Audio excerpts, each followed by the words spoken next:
get straight into it. Here's a daily chart of SPY. This bullish strong momentum is continuing. SPY tested this resistant level last week on Friday, and it closed just above it today. Let me move this the Bollinger Band right here. Today it closed just above it. Now, if you're wondering what these orange areas are, these are my areas of liquidity. All right, I don't like to just add support and resistance line. I like to identify the areas of liquidity where market makers could potentially go stop loss hunting. So they got this setup right here, the area of liquidity right there. Okay, many times it closed there. Now it just closed just above. Now, I'm usually a bull in a bull market, of course, and I look to buy the dips. But right now, it's looking a little crazy. SPY, we got a bearish divergence here. Bearish divergence, y'all can see it clearly. All right, we haven't had one pullback day in the past 1, 2, 3, 4, 5 days, okay? 5 trading days, that is. All right, now keep in mind, a bearish divergence does not mean that the SPY has to drop. Right here, we got a bearish divergence here. You see it? And then the RSI doesn't go as high as this one, but yet the stock price goes low. But look, the stock price, the ETF, the indice price, SPY's price, started going higher than this high right here, and yet it continued to creep up higher despite having a bearish divergence. So remember, guys, a bearish divergence doesn't mean SPY has to drop right away. Okay, now there are examples where a bearish divergence where SPY does drop, and there are examples where it does not drop. We have to wait for confirmation. Okay, confirmation is important. So we identify our resistant area. Okay, now we also must identify where we want to enter. What levels will we look to enter? If I am bearish, I would probably look to enter around this area of liquidity. Okay, this area right here, and I would probably set my stop loss out of it, above it, 444, 445. But between 440, I say 441 to the 443 range, 444 range is a good area to short. Now, even though I'm saying that's a good area to short, I don't recommend shorting in this bull market. Okay, I do not recommend shorting where SPY just reach higher high and then it just continue to creep higher. Okay, more often than not, SPY is bullish and SPY continues to go up. More often than not, the bulls are more correct than the bears. All right, as far as quantity goes. Okay, I mean, the bears, they come right and they get it right sometimes, but if you look at the chart, bulls are more correct than bears. Okay, but there are times where bears are correct. Now right now, this is not the time to call a top in the bull market. However, this is not the time, this is not where you want to go long as well. All right, we are at a resistant level, and it's getting into our area of liquidity where market makers will look to take out traders and attract breakout traders. Okay, they're looking to screw everyone over, and they could possibly push this down to fill out all these imbalances, all these areas of imbalance right now. Okay, so this is what I want you also to look at. Besides this bearish divergence, we do have another divergence. Now, if you look at the VIX, now if you're looking at it, remember, VIX inverses the SPY, meaning it goes in the opposite direction. Now, if you're looking at this red candle, you're thinking, well, VIX did its job. The VIX inverse the SPY like it usually do. We got a green candle today. VIX gave us a red candle. All right. Now, here's the thing about that. We have this uptrend right here. This high, low, high, high, high, low. Then this false breakdown, followed by this big gap up, back above the 50-day moving average. Technically speaking, VIX closed down here at 1724. So the fact that the VIX closed today, or about to close in a few minutes at 1753, means the VIX went up today.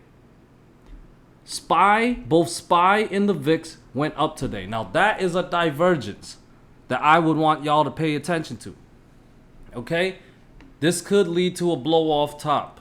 All right, where SPY could just explode to the upside, and then the very next day it just drops very fast to the downside. It happened back in September 1st, 2020. where the VIX and the SPY both had a green day, and then the very next day it just dropped big time. Go ahead and go back and take a look, okay? So at these levels, I want y'all to get very defensive. Do not catch FOMO and try to enter at the tip, because that's not where we enter. Wait to identify your levels where you would enter if the market dips. Okay? Bring back to 20. We got a lot of supports down here. We have all these imbalances that needs to get filled. Doesn't mean it has to get filled now, but eventually they will. Okay? We got all the moving averages stacked back above each other. So this is looking very bullish, and it could continue to creep up even higher.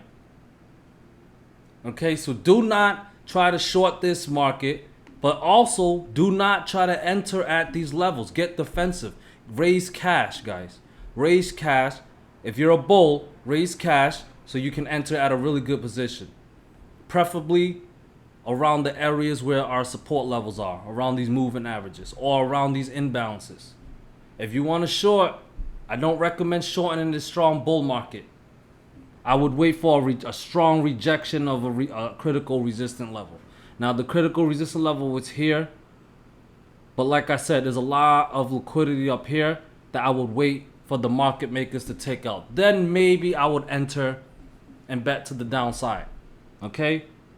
So we have more signs of going to the downside than we have more sign of going to the upside. However, you got to think, what does market makers want us to think when we look at this chart? It's at resistance. So many green days. What do you think they want us to think? They want us to get bearish, perhaps. And if they want us to get bearish, we should not be bearish. Okay? So stay objective, guys. Keep your eyes on this. Let's see what the market wants to do. Will it take out this area of liquidity? Will it keep on pushing forward? Will it finally pull back, and where? Okay, and if it pull back, I will look to enter around 432. Maybe I'll look to enter around this area of liquidity, around 424. Right, these are just options.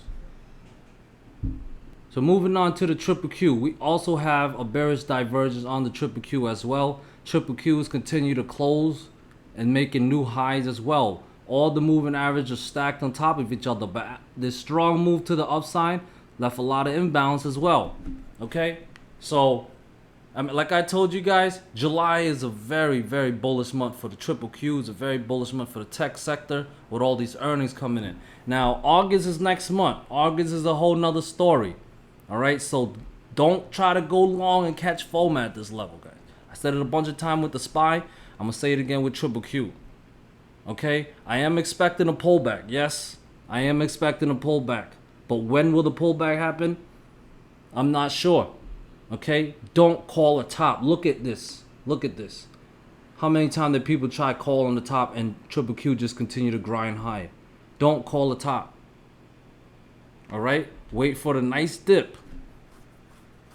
Okay, so we got this bearish divergence. It could either go sideways, we can get a blow off top followed by a big drop, or it can pull back. And if it pull back, identify your levels, guys. Maybe one of these areas of imbalance, maybe off under or just under this support level right here, because it did set up a new support level. From here, touch there, can y'all see it? All areas of liquidity. Okay, bottom line, this is not the levels you want to enter. Be defensive. Okay, now on to ARKK. ARKK, I have it in the first wave of the fifth wave. Remember, in the wave 1 and 3 and 5, it's 5 wave up. Okay, so if this is wave 1, that means we're gonna head down for wave 2. All right, which I will look to enter. If it drops down to this area of imbalance here, I'm definitely accumulating, and then I will grind it higher. All right, I'm still bullish on ARKK. All right, just because it's dipping a little bit or it's flagging, because this is flagging, or it's basing just under the 20-day, that's not the time to get bearish. Okay, I want to see it break this 20-day moving average above 124. It's very good, and it will confirm that we're heading up on this fifth wave. Okay, but definitely I already entered around here, which I learned on my Discord as well. Definitely will be watching if it filled this imbalance down here. Okay, which I think it will. I'm confident it will. So I'm bullish on RK, but I'm not entering now. I'm waiting for a better dip. I want to see it drop down here. If it doesn't and it continue to go up, that's fine as well. All right, because I already entered here and I'll ride this wave up. All good. All right, so that's our indices. Back to SPY. Okay, I'm still bullish on the SPY. It could go up even higher. We could get a blow off top, but it doesn't mean I'm entering at these levels. Okay, raising cash. Triple Q, the same thing. Bearish divergence, but we can still get a blow off top or maybe a pullback. But either way, this is not the level to enter. We don't buy the tip. Okay, now on to Bitcoin. A lot of people are happy right now. I told a lot of people, if you watch my previous videos on Bitcoin, I made multiple videos on Bitcoin, that is following wick off. And this is the areas that we should be looking to buy. And people was telling me that it's gonna drop and all this negative stuff, all this bearish stuff, all this FUD news. Okay? But now we got that big move. Is it the time to enter? I bet there's people getting FOMO. But let me tell you something. Don't catch FOMO. This is not the time to enter, okay? Now, if we look carefully, have all these imbalances here, but I will be looking, if it even drops this low, around this range, 27 to 28.6 range. Here's the reason. It's following wick off, which means Bitcoin is around this area right here. Do you guys see that?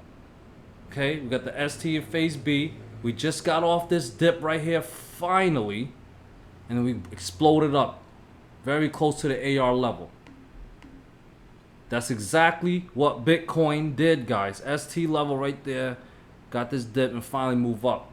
This is not the time to start entering, because we're expecting another dip and then maybe it'll go higher. This is a bull trap, guys. Then we're gonna start moving down. Okay, if Bitcoin drops down for this spring, which I hope it does, I will be loading up, and then the real bull market will start, guys, and I'm very excited. So bottom line on Bitcoin, do not catch FOMO. Okay, you see this area of imbalance? It got filled. I told you guys last week that I'm very confident that it will get filled, and it did. Now we have a bunch of areas of imbalance right down here. We still have this big area of imbalance right here around the 54K level, and I believe Bitcoin will eventually fill that yet, but I don't think it's ready just yet, just based off wick off.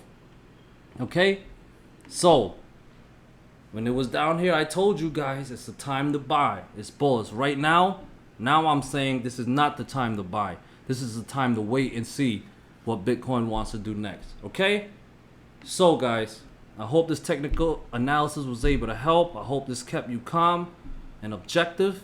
Continue to beat this market, and I will see you soon.